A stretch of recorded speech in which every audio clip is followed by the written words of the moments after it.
Mending di sini sih. Nggak ada banjir. Macet? Nggak ada. Ya tentunya penduduknya semakin banyak lah ke sininya gitu ya. Palangkaraya ini tambah rame, tambah maju ya, tambah harga tanah meningkat. Harapan kerjaan banyak. Pengangguran kurang. Biar cepat maju aja Palangkaraya.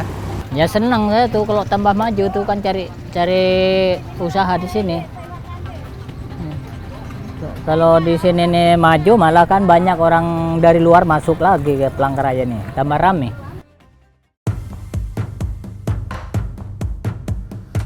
Bumi Tambun Bungai, Kalimantan Tengah, sedang menjadi sorotan. 3 daerah di provinsi yang juga berjuluk Bumi Pancasila ini akan dikaji untuk dijadikan ibu kota Republik Indonesia yang baru. Kota Palangkaraya adalah salah satu kawasan yang didengungkan akan menjadi pengganti Jakarta. Di jantung kota Palangkaraya ada Bundaran Besar. Bundaran Besar ini merupakan peninggalan bersejarah kota Palangkaraya. Bundaran Besar juga menjadi indikasi bahwa pada masa lampau, wilayah ini dipersiapkan menjadi kota besar.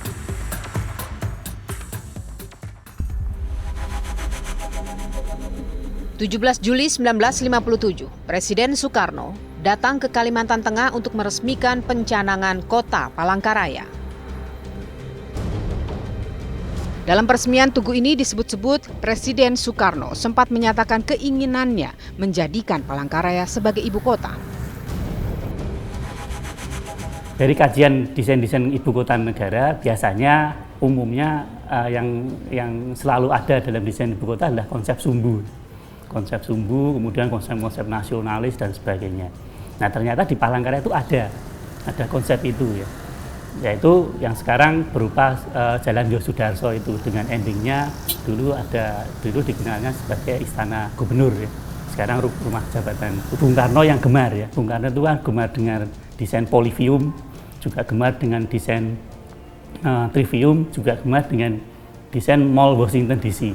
Dan desain-desain itu ada dalam master plan awal mula Palangkaraya. Ada indikasi dipersiapkan sumbu utamanya Jalan Yosudarso itu sangat lebar sekali, dan di kanan kirinya disiapkan sebagai perkantoran ya. Sabran Ahmad, seorang warga Palangkaraya, hadir ketika peresmian monumen ini. Wow, acaranya bukan main. Rakyat seluruh ini kumpul dari seluruh sungai, dari mana-mana, dari Banjarmasin, dari Kuala Kapuas, itu kumpul semua. Jadi ini hutan belum ada satu biji rumah belum ada ini. Jadi hutan melulu. Jadi masyarakat itu ada yang tidur di tepi kali, ada yang di mana-mana pada waktu Bung Karno datang. Yang meresmikan ibu kota Kalimantan Tengah yang ada di tepi kali. Palangka itu tempat hidup yang besar, tempat hidup yang bahagia, tempat hidup yang bisa menghilangkan kemiskinan, tempat hidup supaya orang Dayak itu maju sejajar dengan suku-suku yang lain. Pada waktu saya menghadiri beliau pidato pada waktu peresmian penancapan tiang pertama, saya tidak pernah mendengar Bung Karno mengatakan beliau mengharapkan agar ibu kota Kalimantan Tengah ini atau di Kalimantan Tengah ini dijadikan ibu kota negara. Saya tidak pernah mendengar. 3 daerahnya dikaji untuk menjadi ibu kota. Pemerintah Provinsi Kalimantan Tengah juga melakukan berbagai persiapan. Alhamdulillah setelah beberapa kali kita mendapat kunjungan dan juga kita beberapa kali diundang ke Jakarta untuk membicarakan masalah ini, wacana dari Pak Presiden Soekarno dulu, founder pending kita sudah melakukan persiapan, khususnya kita sudah mengumpulkan bupati dan wali kota di area yang nanti kita rencanakan menjadi kota pemerintahan tersebut. Kita menyiapkan sekitar lebih dari 300.000 hektar untuk persiapan tersebut, dan mungkin juga nanti untuk pelepasannya kita urus dengan LHK. Dan intinya kami pemerintah Kalimantan Tengah serta kabupaten dan kota yang ada ini sangat senang dengan wacana ini, dan kita siap untuk menindaklanjuti andai kata memang ini perintah dari Presiden untuk membuat persiapan-persiapan lanjutan. Pemindahan ibu kota bertujuan agar Indonesia memiliki pusat pemerintahan yang lebih kondusif. Sejumlah syarat pun mutlak dimiliki oleh ibu kota negara yang baru. Ya, tentunya kita ingin pusat pemerintahan yang ideal, ya. Tadi satu sudah saya kemukakan, yaitu di luar Jawa. Kita harus memilih lokasi yang lebih di tengah, karena itu mungkin wilayah di sekitar kawasan waktu Indonesia bagian tengah, ya.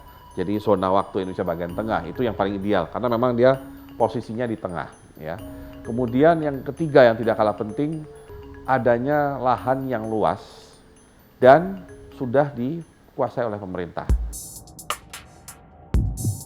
Kalimantan Tengah adalah provinsi kedua terluas di Indonesia setelah Provinsi Papua. Luas wilayahnya mencapai 153.000 km persegi atau 1,5 kali luas Pulau Jawa. Kota Palangkaraya memiliki luas sekitar 2.300 km persegi dengan jumlah penduduk lebih dari 244.000 jiwa. Dan kepadatan penduduk di Palangkaraya hanya sekitar 112 jiwa per kilometer persegi. Palangkaraya siap untuk dijadikan ibu kota provinsi karena memang didukung oleh beberapa indikator-indikator yang memang sangat cukup baik untuk kita jadikan alasan.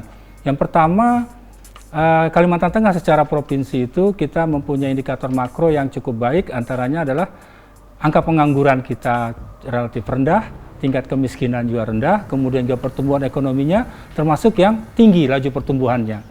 Namun kalau untuk dijadikan sebagai suatu ibu kota negara, tentu harus ada berbagai pembangunan baru dan juga perbaikan-perbaikan di sana-sini. Infrastruktur yang dimaksud itu mungkin pengembangan jalan, kemudian transportasi udara, kemudian transportasi darat.